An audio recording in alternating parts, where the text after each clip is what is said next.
लेकिन सौभाग्य से स्थितियां बदलती हैं और संबंध फिर सामान्य होने का प्रयास होता है और चीन के प्रति अविश्वास की भावना नेपाल के मन में जागती है। क्यों? क्योंकि जिस तरीके से चीन ने भारत पे अकारण ही हमला किया था, जिस तरीके से चीन ने भारत की कुछ ज़मीन पर अकारण ही कब्जा किया था और भारतीय ज़मीन को अपना बताने की कोशिश की थी, नेपाल इस पूरे घटनाक्रम को देख रहा था और उसने समझ लिया कि चीन पर विश्वास नहीं किया जा सकता। इसलिए उसने अब फिर भारत की ओर मुड़ना शुरू किया, भारत की ओर देखना शुरू किया, भारत से अपनी मित्रता पुनः बढ़ाने का प्रयास शुरू किया।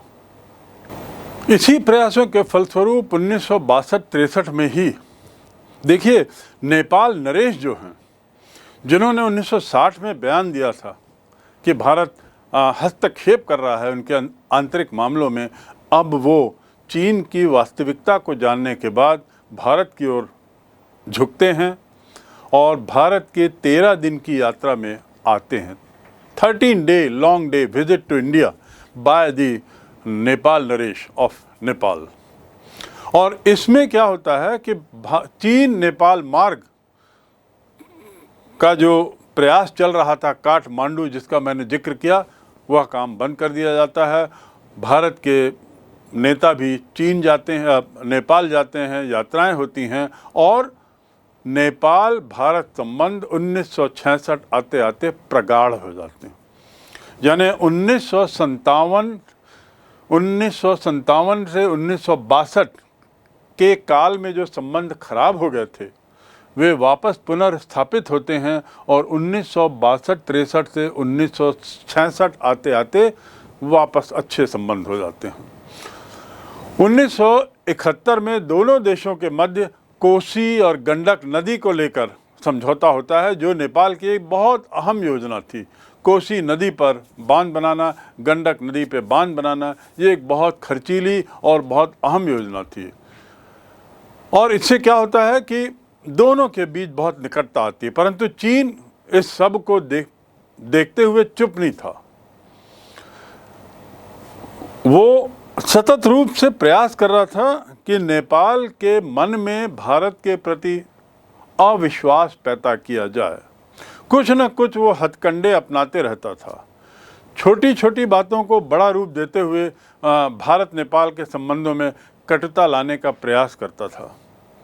लेकिन इन सब के बावजूद 1962 की लड़ाई के मद्देनज़र नेपाल जाग चुका था और वह भारत से अपने संबंध बनाए हुए था।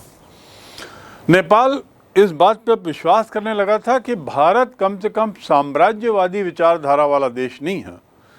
साम्राज्यवादी विचारधारा मतलब ऐसी विचारधारा जिसमें दूसरे देश के क्षेत्रों पे कब्जा किया जाए, जैसा चीन ने किया था। उसने तिब्बत पे कब्जा किया, उसने भारत के कुछ क्षेत्रों में कब्जे का प्रयास किया और कब्जा किया 1962 के युद्ध में।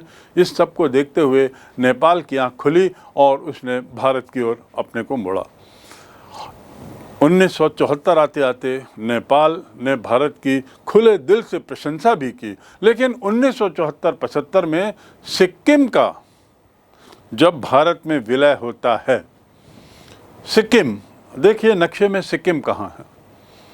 भारत के उत्तर में नेपाल के नीचे एक बहुत छोटा सा देश जो चारों तरफ से इन लोगों से घिरा है, वो देश अपने बल पर कुछ नहीं कर पाया।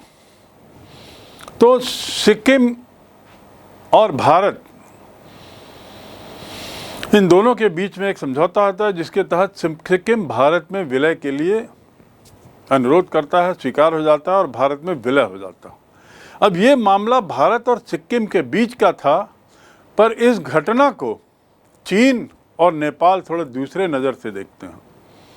अभी तक चीन के पास कोई ठोस कारण नहीं था भारत की साम्राज्यवादी नीति के बारे में कुछ कहने का या भारत के पर साम्राज्यवादी होने का आरोप लगाने का, लेकिन सिक्किम का भारत में विलय इसे चीन ने बहुत बढ़ा चढ़ा कर बताया और 1974-75 में जो ये विलय हुआ, इसको उसने प्रभुत्ववादी व्यवहार बताया, प्रभुत्ववादी। और नेपाल ने भी इस बात पर अपनी चिंता जाहिर की। लेकिन दोनों देशों के बीच संबंध बने रहे और आना जाना आदान प्रदान होता रहा। संबंधों की विशिष्टता को भी स्वीकार किया गया और उसके साथ ही ये कोशिश सतत रूप से बनी रही कि भारत और नेपाल एक दूसरे से निकट संबंध बनाए रखें। इसके बाद एक दौर आता है जिसे हम 1980 के आसपास देखते हैं। इस दौर में क्या हुआ कि भारत में नई सत्ता आती है। 1977 से 1980 का काल भारत में पहली बार गैर कांग्रेसी सरकार का होता है। लेकिन इस गैर कांग्रेसी सरकार के काल में भी अटल बिहारी वाजपेयी तत्कालीन विदेश मंत्री वो बहुत अच्छे संबंध रखते हैं नेपाल के साथ और इस प्रकार 1980 तक हम कह सकते हैं कि 1962 के बाद जो संबंध बेहतर होने की प्रक्रिया शुरू हुई थी, 1980 आते आते वह ठोस हो गई। 1980 में सरकार बदलती है, केंद्र में भारत में कांग्रेस की सरकार वापस आती है और एक बार फिर कोशिश होती है कि इन संबंधों को और मजबूत बनाया जाए। इस दौरान भारत के राष्ट्रपति, भारत के प्रधानमंत्री नेपाल की यात्रा करते हैं, नेपाल नरेश भी भारत आते हैं और 1950 में जो संधि हुई थी, व्यापार संधि, जिसके तहत मुक्त व्यापार, एक तरीके से एक दूसरे क्षेत्र में ज़मीन खरीदने की सुविधा, प्रॉपर्टी बनाने की सुविधा, ये सब जो होता है जिसे हम भारत नेपाल व्यापार और पारगमन संधि कहते हैं, उसके अंतर्गत कुछ नई बातें और जोड़ी गई। आर्थिक व्यापारिक पूर्णतया उसे छोड़ दिया और भारत को बताए बिना नेपाल द्वारा चीन से भारत मात्रा में अत्याधुनिक हथियारों के विचार विमर्श नहीं बल्कि भारतीय की सहमत लेना भी अनिवार्य था। देखिए इसमें क्या होता है, भारत को बताए बिना नेपाल चीन से भारी मात्रा में हथियार खरीदता है, भारत से किसी तरह का विचार विमर्श भी नहीं होता और एक पक्षीय निर्णय ले लेता है। परिणाम क्या होता है कि भारत अब पुनः चिंतित हो जाता है कि नेपाल ने चीन का सहारा लिया है और एक तरीके से बिना बताए। इसके अतिरिक्त नेपाल में रह रहे भारतीयों को भी वापस जाने के लिए परेशान किया गया। नागरिकता का प्रश्न उठाकर उन्हें बाहर निकालने की कोशिश की गई, एक तरीके से षड्यंत्र रचा गया।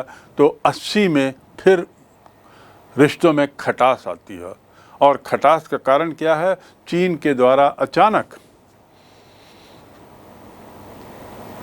नेपाल को मदद देने की संधि, नेपाल द्वारा अचानक चीन की ओर मुड़ना।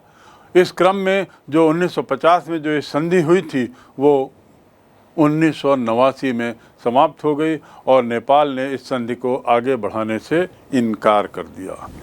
यहाँ पर रिश्ते हमारे बहुत ख़राब होते हैं। 1950 की ये पारगमन संधि, व्यापार संधि जो थी, जो रिन्यू हुई थी, जिसे पुनः आगे बढ़ाया गया था, उस संधि को नेपाल ने आगे बढ़ाने से इनकार कर दिया और 1989 में ये संधि यहाँ समाप्त मान दी गई। इस संधि को आगे नहीं बढ़ाया गया। अब इस व्यापारिक संधि के आगे ना बढ़ाए जाने से इसके क्या परिणाम हुए और परिणाम का असर क्या पड़ा। परिणाम तो एक चीज़ है और परिणाम के मद्देनज़र स्थितियों में क्या अंतर आया। पहला तो ये कि ये व्यापारिक संधि जो थी, जो 1950 से चल रही थी, ये नेपाली जनता के लिए बहुत अहम थी। भारत आना जाना, भारत उनके लिए लगभग एक अपने ही देश जैसा था। उन लोगों का आवागमन भारत में एक सामान्य प्रक्रिया थी, व्यापार एक बहुत सामान्य प्रक्रिया थी। उसके लिए कोई ज़्यादा ऐसी अंतर्राष्ट्रीय जो मामले होते हैं, ऐसे उनके लिए नहीं किए गए थे और एक खुला मुक्त व्यापार होता था। अब जब ये संधि हटा दी गई तो वहाँ की जनता बहुत परेशान हो गई, उनकी आर्थिक कठिनाइयाँ बढ़ गईं, क्योंकि भारत से उनकी लेन देन बहुत थी, भारत के लोगों से उनका लेन देन बहुत था और ये कठिनाइयाँ बहुत बढ़ गई। यद्यपि इन कठिनाइयों के लिए नेपाल की सरकार ही दोषी थी, क्योंकि उसी ने इस संधि को बढ़ाने से इनकार कर दिया था, लेकिन उसने इसका दोष भारत पे मढ़ा। चीन ने भी इस मौके का फ़ायदा उठाते हुए नेपाल को आर्थिक मदद देने का प्रस्ताव भी रखा और नेपाल की सरकार भी जनता की इस बढ़ती समस्या के लिए भारत को दोषी बताने का दुष्प्रचार करने लगी। और ये सब वही चीन की ही शाह पर हो रहा था। चीन नेपाल का सतत रूप से साथ देते रहा और उसका प्रयास ये था कि वो नेपाल में अपने प्रभाव को बढ़ाए और उसके लिए वो मौका ताकते रहता था। ये मौका उसी ने पैदा किया था और उस मौके का फ़ायदा उठाना चाह रहा था। इस प्रकार अब हम आ गए हैं 1950 से लेकर 1990 तक के भारत नेपाल संबंधों के घटनाक्रम में। अब 1989 में स्थितियां कुछ बदलती हैं। एक और जहां संधि आगे बढ़ाने से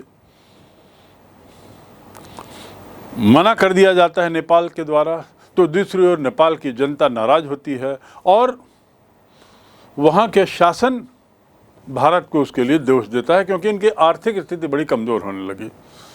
और आर्थिक स्थिति कमज़ोर क्यों होने लगी, इसका कारण मैंने बताया, क्योंकि जो खुला व्यापार था वो एक तरीके से बंद हो गया।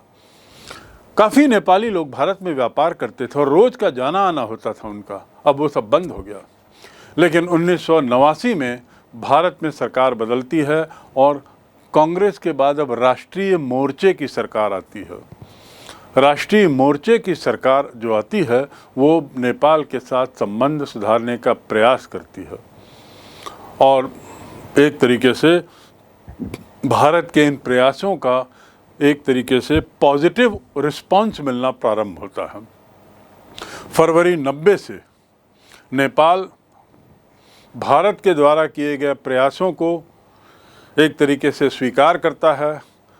लोकतांत्रिक आंदोलन की सफलता के साथ दोनों के बीच मैत्री बढ़ती है, क्योंकि 1990 में नेपाल के अंदरूनी राजनीतिक माहौल में वहाँ लोकतंत्र की पुनर्स्थापना होती है, लोकतांत्रिक आंदोलन होता है, और जिससे भारत ने अपने को दूर रखा था, क्योंकि भारत कतई नहीं चाहता था नेपाल को ये महसूस कराना कि वह उसके मामले में दखल दे रहा है। लेकिन इसके बावजूद नेपाल में लोकतांत्रिक बयार के चलते वहाँ लोकतंत्र की स्थापना होती है, वह सफल होता है और नेपाल के चुने हुए प्रधानमंत्री भट्टराई भारत की यात्रा पर आते हैं और नेपाल और भारत के बीच एक पुनः नए संबंधों की स्थापना होती है। ये 1990 की घटना है। यानी पुनः मैत्री क्यों? क्योंकि पुनः कांग्रेस की सरकार के बदले अब राष्ट्रीय मोर्चा की सरकार, जिसके द्वारा नया प्रयास, ऐसे ही नेपाल में लोकतंत्र का बढ़ता दबाव, जन आंदोलन और लोकतंत्र की सफलता। तो अब दोनों ही देशों की सरकार लोकतांत्रिक हो गई थी। वहाँ लोकतांत्रिक तरीके से चुने हुए प्रधानमंत्री भट्टराई भारत की ओर विशिष्ट संबंध रखना चाहते थे और इस प्रकार फिर आदान प्रदान होता है, फिर संबंध बेहतर होते हैं। और 1991 के अंत में नेपाल के प्रधानमंत्री कोइराला की भारत यात्रा से दोनों के बीच में बहुत गहन संबंध हो जाते हैं। दिसंबर 1991 में दोनों देशों के बीच 5 समझौते होते हैं। दोनों देशों के बीच कितने समझौते? 5 समझौते होते हैं और भारत नेपाल संबंध, पारस्परिक संबंध वापस घनिष्ठ हो चले। ये परिवर्तन क्यों आया? नेपाल में लोकतंत्र आने से, भट्टराई की सरकार और उसके बाद कोइराला की सरकार, नेपाल के प्रधानमंत्री जीपी कोइराला, गिरिजा प्रसाद कोइराला, इनकी सरकार आई और शिखर वार्ता हुई भारत और नेपाल के बीच, दोनों के प्रधानमंत्रियों के बीच, दोनों के प्रमुखों के बीच, और 5 समझौते हुए। इस प्रकार घनिष्ठता का नया दौर प्रारंभ होता है 1992 से। एक और वहाँ लोकतांत्रिक सरकार थी और भारत का लोकतांत्रिक होना नेपाल के लिए, नेपाल की राजनीति के लिए अच्छा संकेत था। पर दूसरी ओर दुर्भाग्य से नेपाल के अंदर की राजनीतिक गतिविधियां वहाँ पे अस्थिरता पैदा कर रही थी, और इस बार की अस्थिरता के लिए भी एक तरीके से चीन या चीनी विचारधारा ही जिम्मेदार थी। चीनी या चीनी विचारधारा से हमारा तात्पर्य क्या है? साम्यवादी विचारधारा। नेपाल में साम्यवादी शासन की स्थापना के समय आशंका होने लगी थी कि इससे भारत नेपाल संबंध खराब हो जाएंगे। 1994 में वहाँ पे साम्यवादी सरकार आती है, लेकिन सौभाग्य से साम्यवादी सरकार के आने के बावजूद भी ये शंका गलत साबित हुई और भारत और नेपाल के संबंध अच्छे बने रहे, मैत्रीपूर्ण रहे, पहले जैसी रहे। 1995-96 में दोनों के बीच में और संधियां हुई और समझौते हुए, और 1996 में नेपाली संसद ने बहुमत से इन समझौतों को स्वीकृति देकर एक सरकारी ठप्पा उसमें लगाया भारत नेपाल के बढ़ते संबंधों पर।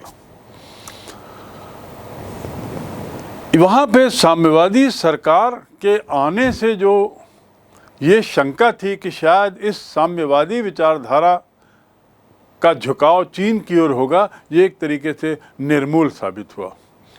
1998, 1999 में भी यही परिवर्तन वहाँ चलते रहे, लेकिन सरकारें वहाँ की बदलती रहीं, पर उनका झुकाव सतत रूप से भारत की ओर रहा। जीपी सरकार, जीपी कोइराला, गिरिजा प्रसाद कोइराला के नेतृत्व में 2000 के आसपास छठी सरकार आई, छठी बार, यानी 10 वर्ष के काल में देखिए कितनी सरकारें बदली, लेकिन फिर भी हमारे दोनों के संबंध में कोई कड़वाहट नहीं आई है, कोई प्रतिकूल प्रभाव नहीं पड़ा है। और यहाँ ये भी जानना जरूरी है कि नेपाल ने अभी तक भारत के जो आणविक परीक्षण हुए थे, 1998 में भारत ने आणविक परीक्षण किया था, आपको याद होगा, पोखरन में, जहाँ पर 5 परमाणु प्रयोग किए थे उसने, नेपाल ने इस पर कोई प्रतिक्रिया नहीं की।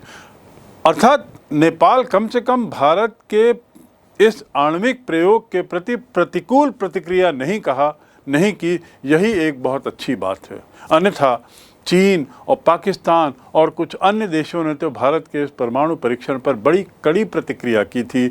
अमेरिका उस प्रतिक्रिया में सबसे आगे था, लेकिन नेपाल भारत के एक अच्छी पड़ोसी के नाते उसने इस पर किसी भी तरह की प्रक्रिया देने से अपने को दूर रखा। ये स्वयं में भारत और नेपाल की मित्रता, प्रगाढ़ता, गहरे संबंधों को बताता है।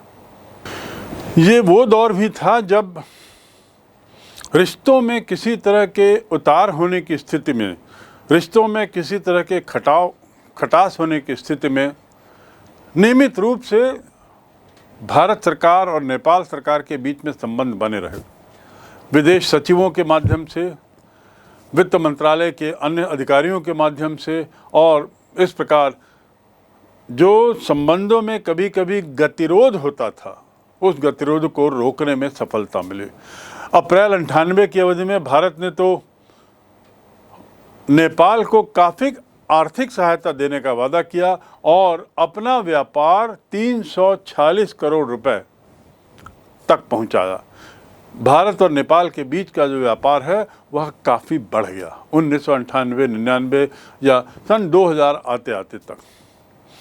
मई 98 में भारत के राष्ट्रपति नेपाल जाते हैं और इस प्रकार भारत के प्रथम नागरिक के नाते 12 वर्ष बाद किसी की यात्रा होती है नेपाल। भारत के राष्ट्रपति के आगमन पर वहाँ के नरेश सपत्नीक भारत आते हैं और 1999 में उनकी ये राजकीय यात्रा होती है। इस दौरान भारत और नेपाल के बीच फिर से पारगमन संधि 1990 में होती है। वह संधि जो समाप्त हो गई थी 1990 में, पारगमन संधि 1999 में फिर से ये पारगमन संबंधी होता है और 2006 तक की अवधि के लिए इसे बढ़ा दिया जाता है। सन 99 में इस संधि के आने से भारत और नेपाल की सीमा पर जो दिक्कतें थी आवाजाही में, वो दिक्कतें काफ़ी हद तक दूर होती हैं और ये 7 वर्षों के लिए चलती हैं और फिर इसे बढ़ा दिया जाता है।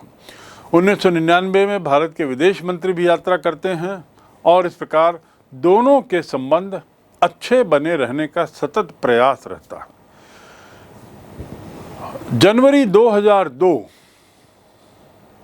SAARC SAARC south Asian association for regional cooperation, south Asian association for regional cooperation, जिसे हिंदी में दक्षेश भी कहते हैं, सार्क देशों का सम्मेलन। इस काल में सार्क की भी स्थापना हुई थी, जिसमें दक्षिण एशियाई देश एक गुट बनाते हैं, जिसमें अफगानिस्तान भी एक विशिष्ट अतिथि के रूप में शामिल किया जाता है बाद में, क्योंकि अफगानिस्तान वैसे तो मध्य एशिया में आता है, लेकिन चूंकि उसकी इस क्षेत्र से ज़्यादा निकटता है, उसे दक्षिण एशिया के सम्मेलन में भी एक स्थान दिया गया है, एक विशिष्ट अतिथि के नाते। तो ये सार्क का जो सम्मेलन होता है, इस सार्क के सम्मेलन 11वें सम्मेलन में 2002 को 11वां सम्मेलन काठमांडू में वाजपेयी जी जो भारत के प्रधानमंत्री हैं वो वहाँ जाते हैं और नेपाली संसद के अंदर आतंकवादी हमले की कठोर निंदा होती है। इस प्रकार भारत और नेपाल के संबंधों में यदि कोई बाधा है तो वो यही कि 1950 की संधि की शर्तें। इस संधि के अनुसार दोनों देशों ने निर्णय लिया था कि दोनों देशों का यह दायित्व है कि किसी विदेशी हस्तक्षेप को एक दूसरे की सुरक्षा की दृष्टि से स्वीकार नहीं करेंगे। मैं इस बात को पुनः दोहरा दूं कि भारत और नेपाल के संबंधों में यदि अब कोई बाधा बची है तो वो केवल यही है कि 2000 या 1950 में जो संधि हुई थी, उस संधि के तहत जो एक शर्त थी कि एक पर हमला हम दूसरे पर हमला माना जाएगा, या एक तरीके से ऐसा ना कहूँ तो बेहतर होगा, ये कहना ज़्यादा उचित होगा कि संधि के अनुसार ये निर्णय था कि दोनों देश पर यह दायित्व है कि किसी भी विदेश शक्ति को एक दूसरे पर हस्तक्षेप करने का अधिकार नहीं दिया जाएगा, वह सुरक्षा का मामला माना जाएगा। ऐसा भी पूरी तरह से लागू नहीं हो पाया है। नेपाल भारत और चीन दोनों से लाभ चाहता है। नेपाल का स्वार्थ है, हर देश का अपना स्वार्थ होता है, नेपाल का भी अपना एक स्वार्थ है। और स्वार्थ क्या है? और किसी भी देश की विदेश नीति अपने स्वार्थ के लिए ही को ध्यान में रखकर ही बनाई जाती है, अपने देश के सर्वहित को सर्वोपरि रखकर ही बनाई जाती है। तो नेपाल की विदेश नीति में उसका स्वार्थ ये है कि वह दोनों देशों, पड़ोसी देशों से समान दूरी बनाए रखे, चाहे वो भारत हो चाहे वो चीन हो, तथा भारत को ऐतिहासिक दृष्टि से, सांस्कृतिक दृष्टि से अपने को निकट पाता है। लेकिन कभी कभी ऐसे अवसर आए हैं जब भारत पर उसने शंका की है और इसी कारण दोनों में कभी कभी गतिरोध हो जाता है, जो गतिरोध वर्तमान शासन में, वर्तमान केंद्रीय सरकार के काल में ऐसे इन गतिरोधों को भी हटाने का लगातार प्रयास हो रहा है। लेकिन निष्कर्ष ये कि भारत और नेपाल के संबंध 1950 के पूर्व ऐतिहासिक संबंधों के मद्देनज़र, धार्मिक सांस्कृतिक संबंधों के मद्देनज़र 1950 से 1955 तक बहुत अच्छे रहे, 1955-56 तक। उसके बाद 56-62 के दौर में थोड़ी सी खटास आई, 62 से 66 और उसके बाद से सतत रूप से उसमें सुधार होता गया और बेहतर संबंध होते गए। लेकिन फिर बीच में एक काल आया जब संबंधों में फिर उतार आया। 1989-90 से अब तक हमारे संबंध नेपाल के साथ अच्छे बने हुए हैं। जहाँ तक भारत और नेपाल के संबंधों की बात है, उन संबंधों में हमेशा चीन की छाया रहती है। यदि संबंधों में उतार है तो उसका कारण चीन रहता है, क्योंकि चीन के लिए भी नेपाल सामरिक महत्व का उतना ही इम्पॉर्टेंट देश है जितना वो भारत के लिए है। तो भारत सतत रूप से इस बात के प्रति जागरूक है कि वह नेपाल के साथ मधुर संबंध बनाए रखे और भरसक कोशिश करे कि नेपाल उसके अपने मित्र राष्ट्रों में बना रहे।